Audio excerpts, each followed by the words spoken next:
Hello, I'm Dr. Vicki Smetak. And I'm Dr. Eric Mazer. Today we're joined by Dr. Neil Floch with Fairfield County Bariatrics and Surgical Specialist and his patient Linda Hegenis with a great story. Welcome to Health Talk. Thank you. So Linda, you lost 200 pounds. Is that right? Yes, I did. Yes, so I did. That is just amazing to me, and I'm sure to you, Eric, and Thank you. a number that's just kind of beyond. That's phenomenal. That's one of those right. TV weight loss Yes, amounts. yes. Tell us a little bit about tell us your story. Okay, well, it began at 330 pounds, my highest weight and my lowest point in my life. I was walking with a cane. I was going into a wheelchair.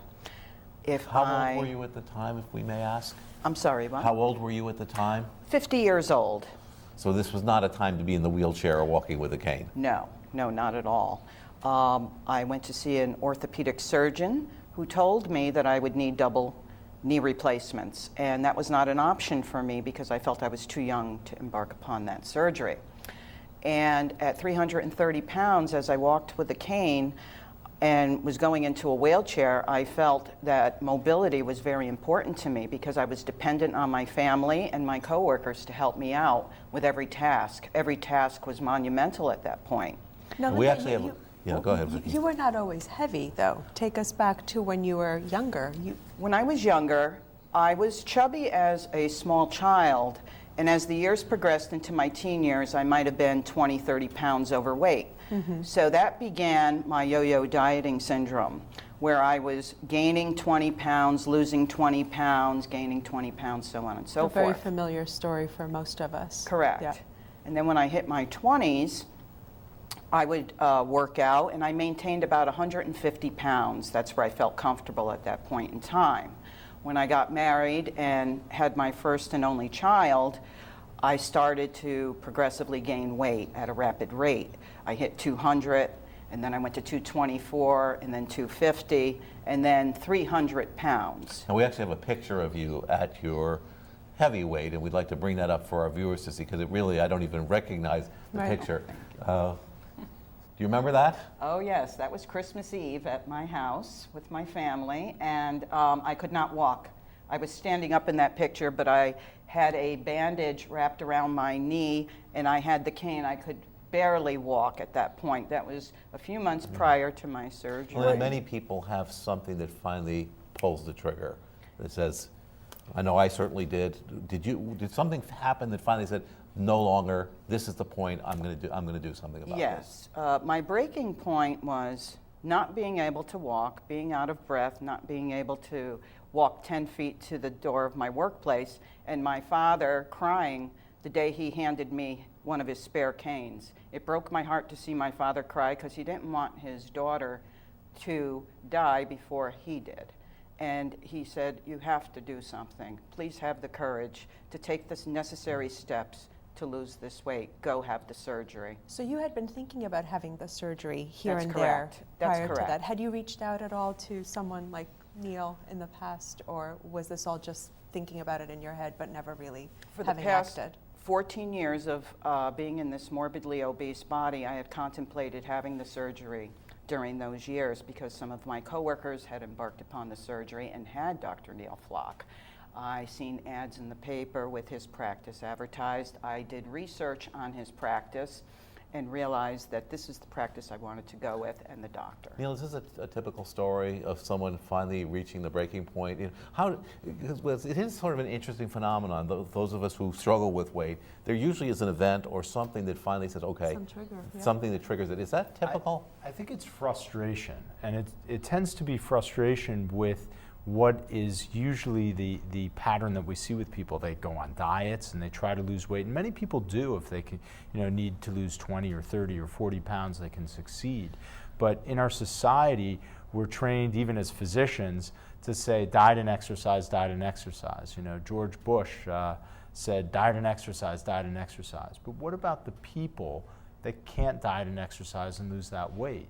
There's a statistic that says if you're 80 pounds overweight, there's a 5% chance that you can lose the weight and keep it off. So I think I think we do a disfavor to certain people who are heavier and try to diet and exercise. They get very frustrated and they go on yo-yo diets and they don't seem to succeed. Is it that there's something different about those people, Neil, that get to those very high weights as opposed to the rest of us who yo-yo diet 5, 10, 15, 20 pounds at a time? What's different about those? Is it a mobility issue because they're so heavy that they're less likely to succeed with the exercise component? Is it addictive eating? Does all that kind of go together to form this type of individual? I think that's a television episode in itself. We could talk Yeah, about that for probably. hours. So there are many different reasons, and every patient is different.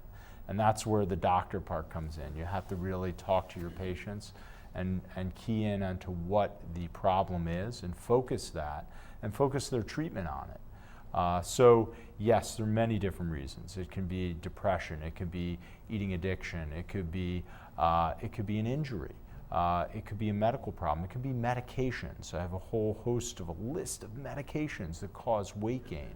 So as a bariatric physician and not even a surgeon, you have to focus in on all those areas that may be causing people to gain weight because they might not realize it. Their primary care doctor may not realize it. So you have to address that, number one. Right. And then you come up with a game plan. And the game plan is always going to include diet and exercise and eating correctly, no matter what you do. It's just that when you get to a certain level and a certain weight, it's very hard to succeed without some sort of intervention. And the most successful intervention, we'll all agree as physicians, is bariatric surgery, or what I like to call now, and most bariatric surgeons call, is metabolic surgery, because we're treating the diseases. So, Linda, for you, you finally decided on a surgical approach. Take us a little bit through more of your story. Well, when I decided to have the surgery, I was scared, I have to admit, of the unknown, because you're always afraid of the unknown. But I was confident in my surgeon's capabilities. I knew he was the best I can actually have in the state of Connecticut and in Fairfield County as well. Once I had the surgery, I knew each day I had to take baby steps. And as we know, when you take a lot of baby steps, it becomes one big giant step. I just wanted to start because I really think that's part of the problems I had when I was very heavy, is that you want to do something quickly in 3 days. Correct. You want to lose 20 pounds, and it's very hard to contemplate months of diet and exercise and changes to really see that weight come off. And it is baby steps, and it's also maintenance. Once you The get maintenance there, part, which is harder even, probably. Absolutely, that's the biggest challenge of all, because I've never maintained my goal weight for a long period of time in a thin body. And I even wrote an article about that, where that is the biggest challenge of my life. But I'm up for the challenge because I've done this so many times in my life that I'm ready to conquer this demon once and for all. and maybe that Neil ought to ask you to comment on this a little bit, because I think someone that's not as familiar with bariatric surgery as we are may think, well, you have the surgery, the weight comes off, and the patient has little to do with that. And I know that that's not the case at all. You know, it's funny. I remember a family practice doctor who, when this was all beginning and just taking off, his patient that I operated on, it was a couple weeks after surgery, he said, I just saw her and she's still heavy. Well, you know, it takes a while to happen. It's a change in the process. It's a change in what you do every day. But what does change the day after surgery or right after surgery is what's something called your body weight set point. Okay, your body actually wants to be a lower weight, and it drives down to that weight.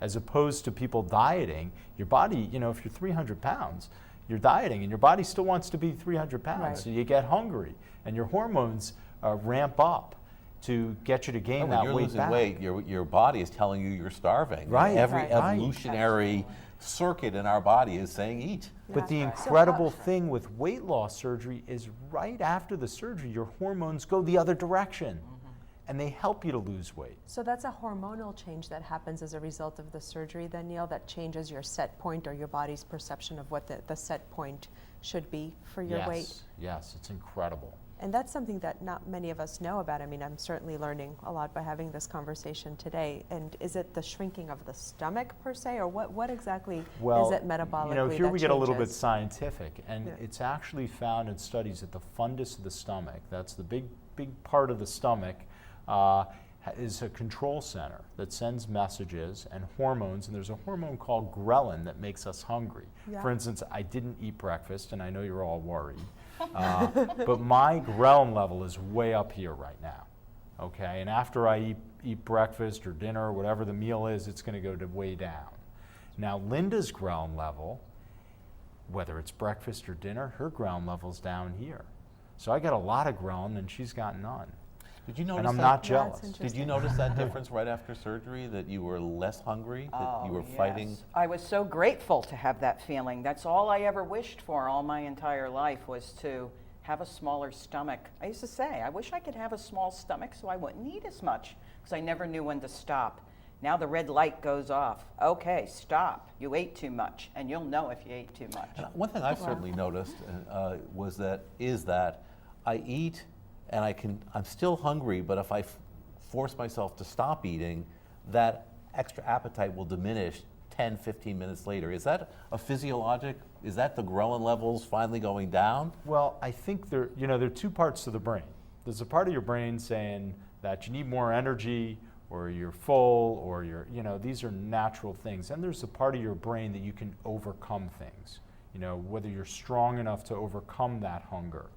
I believe that you may have a unique situation, because normally those things ramp up and get greater. And for instance, people who are hooked on certain foods, for instance, whether it's chocolate or pasta or bread, Right. Even though they're full, if they love that food, their brain can still tell them to eat it. And those are some of the things that go away with metabolic surgery. You're less hungry. You're satisfied. You don't want to eat as much. Can you imagine a diet where you go on the diet and then you really don't want to eat? It's not like So that you're in less- dieting, so but you're it is less with likely- surgery. You're less likely to have cravings then for things that you used to crave before. Linda, do you find that to be the case? Absolutely. The dumping syndrome sets in. If I'm having a piece of candy or something I'm not supposed to eat in high sugar content, I will pay dearly for that. We'll talk more about yeah. the Yeah. dumping syndrome, which Yeah. we'll explain for our viewers in the next segment. Yeah. So stay tuned, and we'll talk more about dumping syndrome and losing weight after this short break.